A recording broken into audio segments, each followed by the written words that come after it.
ગુજરાતમાં યુસીસી લાગુ કરવા માટેની એક કમિટી બનાવવામાં આવી છે અને એ કમિટી આદિવાસી જિલ્લાઓમાં જઈને આદિવાસી આગેવાનોના, ધર્મગુરુઓના, સંપ્રદાયના વડાઓના અને રાજકીય નેતાઓના તમામ લોકોના મંતવ્ય લેવામાં આવે છે. 28 તારીખે અમારા નર્મદા જિલ્લામાં એક કમિટી આવી ત્યારે સમય સંજોગોમાં હું પણ ત્યાં હાજર હતો. તમે વિચાર કરો, લગભગ 50 જેટલા તમામ આગેવાનો હશે, એમાં 30 જેટલા આદિવાસી આગેવાનો હતા, બીજા મુસ્લિમ હતા, પારસી હતા. મારા સિવાય તમામ આદિવાસી આગેવાનોએ તો કીધું કે યુસીસી લાગુ થવી જોઈએ અને મારી બાજુમાં બેઠેલા ભારતીય જનતા પાર્ટીના પદાધિકારીઓ, આરએસએસના પદાધિકારીઓ અને કેટલાક આદિવાસી સમાજના ધર્મના રખેવાળાઓએ તો એવી માંગ કરી, એમણે કમિટીને કીધું કે યુસીસી માં આદિવાસીઓનો સમાવેશ કરો. અમે માંગ કરીએ છીએ આદિવાસીઓ પર પણ યુસીસી લાગુ થાય. ત્યારે તો હદ થઈ ગઈ.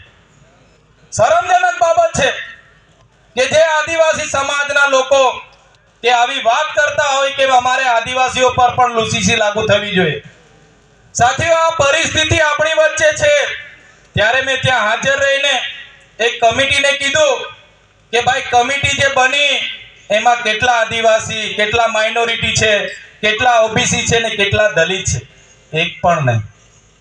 તો મેં કીધું તમે સમાનતાની વાત કરો છો અને ગુજરાતમાં કમિટી બની એમાં તો કોઈ દલિત નથી, આદિવાસી નથી, માઇનોરિટી નથી, ઓબીસી નથી. અહીંયા સમાનતાની વાત ખતમ થઈ જાય છે.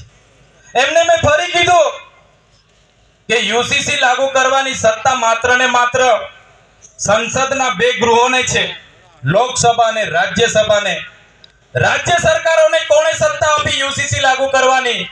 તમારી કમિટી ગેરબંધારણીય છે અને અમે યુસીસી નો વિરોધ કરીએ છીએ. મારા અહીંયા મુખીઓ બેઠા છે, વડીલ બેઠા છે,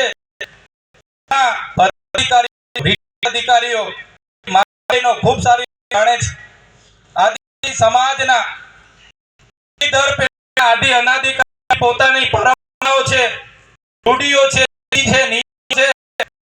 આ સમાજ છે જે વિધુરને પણ પુનઃ લગ્ન કરવાની પરમિશન આપે છે, વિધુરને પણ પુનઃ લગ્ન કરવાની પરવાનગી આપે છે. આ એ સમાજ છે બે પુખ્ત વયના દીકરા દીકરી, છોકરીને છોકરો ગામમાંથી નાહી જાય, એને ગામમાં વડીલના પંચ બેસે, ગામનો મુખી એમને પૂછે, બેટા તમે રાજી ખુશીથી લગ્ન કરવા માંગો છો? તો હા કે તેને ગામમાં જ પતિ પત્નીનો દરજ્જો આપી દેવામાં આવે છે, બાળકો પણ ધારણ કરી શકે છે. એ આપણો આદિવાસી સમાજ છે. એવી રીતે કોઈને મેળમેળાપ નથી આવતો.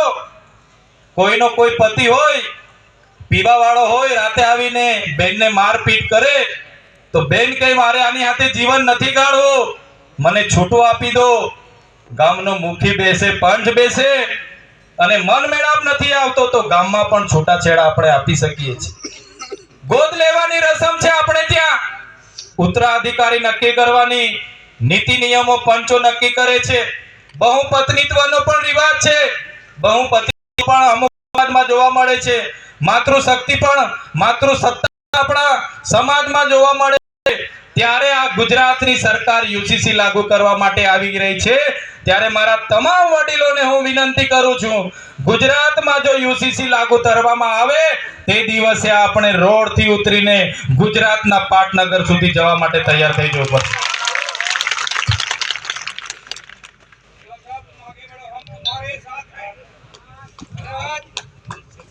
આપણી પરંપરાઓ, આપણા રીત રિવાજો નથી નષ્ટ થવાના, એ તો થવાના જ છે.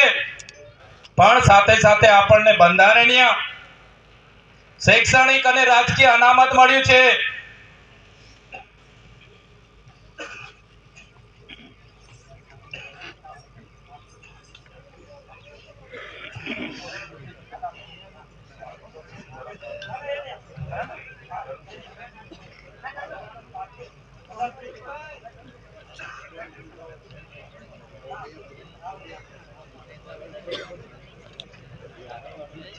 આપણે માત્ર રૂઢિઓ અને પરંપરાઓ નષ્ટ નથી થવાની, પણ સાથે સાથે જે આપણને બંધારણીય શૈક્ષણિક અને રાજકીય અનામત મળ્યું છે. યુસીસી લાગુ થવાથી એ પણ ખતમ થવાનું છે. યુસીસી લાગુ થવાથી અનુસૂચિ 5 અંતર્ગત આપણને જળ, જંગલ, જમીન, ખનીજો પરના આદિવાસીઓના સ્પેશિયલ પ્રાવધાનો છે. રૂઢિગ્રામ સભાઓની સત્તા છે. પેસા એક્ટનો પાવર છે. 73 ડબલ એ જમીનોના સંરક્ષણનો કાયદો છે. અનુસૂચિત જાતિ અને જનજાતિના અત્યાચાર નિવારણ માટેની એટ્રોસિટી એક્ટ 1987 નો અધિનિયમ છે. તમામ બાબતો નષ્ટ થઈ જવાની છે.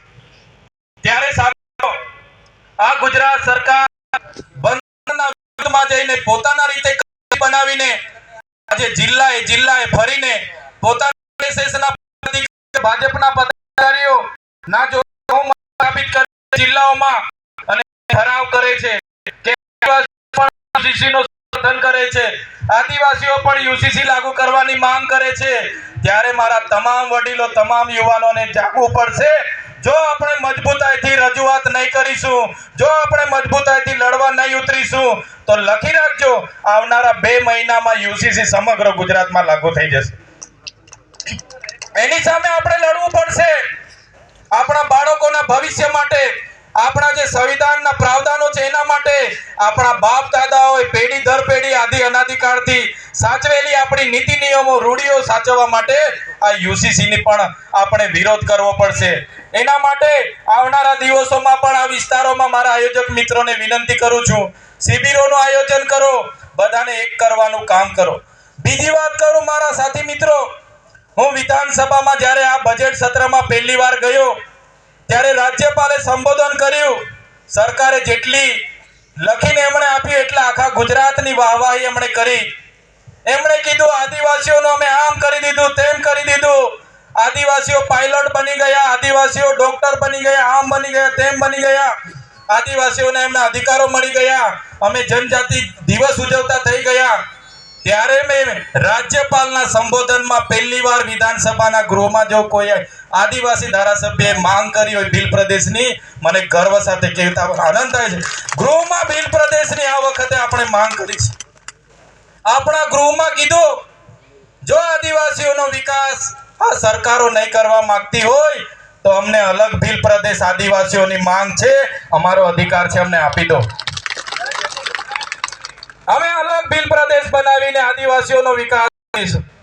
એવી રીતે મુખ્યમંત્રીના સંબોધનમાં એમણે નર્મદા પરિયોજના, કડાણા પોળો યોજના, પાનમ યોજના, કડાણા યોજના, મોટી અહીંયા નેશનલ હાઈવેની વાત કરી, કોરિડોરની વાત કરી, ઝાલોદ એરપોર્ટની વાત કરી. ત્યારે પણ મેં મુખ્યમંત્રીને કીધું તું ગૃહની સમક્ષ, અમને નર્મદાનું પાણી, અમને કડાણાનું પાણી, અમને ઉકાઈનું પાણી અને એના વિસ્થાપિતોને ન્યાય નથી આપવા માંગતા. અમારા જાતિના દાખલા તમે ખોટા આદિવાસીઓને આપો છો. અમારા લોકોની જમીનો નેશનલ હાઈવેમાં, નહેરોમાં, પ્રોજેક્ટોમાં અને એમાં સંપાદન કરવાની વાત કરો છો. ત્યારે અમે હવે તમારી સાથે લડેંગે જીતેંગે, જિંદાબાદ મુર્દાબાદ આવેદન નિવેદન કરવા માટે તૈયાર નથી. મુખ્યમંત્રી શ્રી, અમને આદિવાસીઓનો અમારો અલગ ભીલ પ્રદેશ આપી દો, અમે અમારા આદિવાસીઓનો વિકાસ કરી લઈશું. ત્યારે સાથીઓ, આવનારા દિવસોમાં આપણે ક્યાં સુધી આ લોકો પર ભિક્ષા માંગતા રહીશું કે ભાઈ શિક્ષકો મૂકી આપો, શાળાઓ બનાવી આપો, આંગણવાડી બનાવી આપો? કોઈ કશું કરવાનું નથી. જે રીતે પ્રવીણ દાદાએ કીધું, આપણા આદિવાસીના કેબિનેટ મિનિસ્ટર બની જશે, રાષ્ટ્રપતિ બની જશે, પણ જ્યાં સુધી એમના હાથમાં પાવર નથી ત્યાં સુધી કોઈનો વિકાસ નહીં થાય. એક નાનો દાખલો આપીને મારી વાણીને વિરામ આપીશ. આપણા આદિવાસીના કેબિનેટ મંત્રી આપણા સમાજમાંથી આવે છે. પોતા પર આદિજાતિ અને શિક્ષણનું વિભાગ આટલો મોટો કાર્યભાર પોતાના હાથમાં છે. ગત નાણાકીય વર્ષ 2024-25માં આદિજાતિના વિકાસ માટે 4373 કરોડનું બજેટની જોગવાઈ કરવામાં આવી. આપણા મંત્રી હોવા છતાં એમણે 4373 કરોડમાંથી માત્ર ને માત્ર 2879 કરોડ રૂપિયા જ ફાળવ્યા. એમાંથી પણ 902 કરોડ રૂપિયા વળ વપરાયેલા પાછા જમા કરી દીધા કહેવાનો મતલબ 1495 કરોડ તો ફાળવવાના બાકી હતા અને બીજા 902 કરોડ પાછા પરત ગયા.